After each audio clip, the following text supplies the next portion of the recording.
This tutorial video is to show you how to paint a large area of trees. So I have my sky all painted, and I would want to take my lighter green and fill in for the bottom of this area down here if this was my actual painting. Now if I'm going to go through and make a big grove of trees like this, I'm not going to need to paint each individual tree. However, I will need to paint a few. So I'm going to start off with my brown paint, which I've already mixed in my tray. It's kind of off the page here, way up at the top.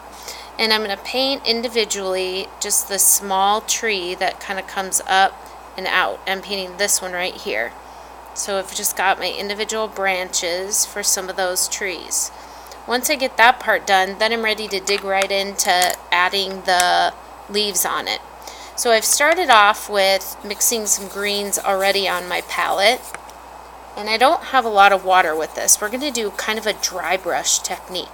So mix up some of the greens, and then all you're going to do is simply dab the paints with a red brush. Notice I've got the red small brush, and all I'm doing is just kind of dabbing it.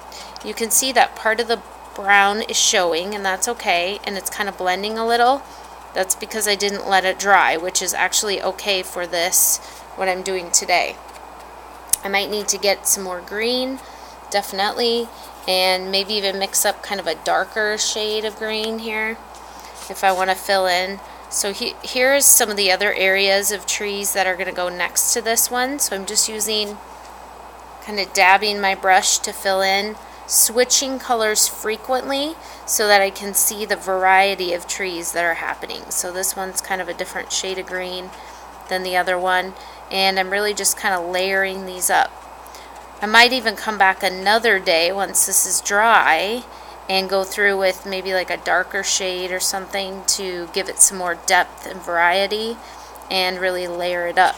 But this is how I would fill in kind of like a grove of trees like this. This would also work if there was a mountain here and it just has the texture of trees.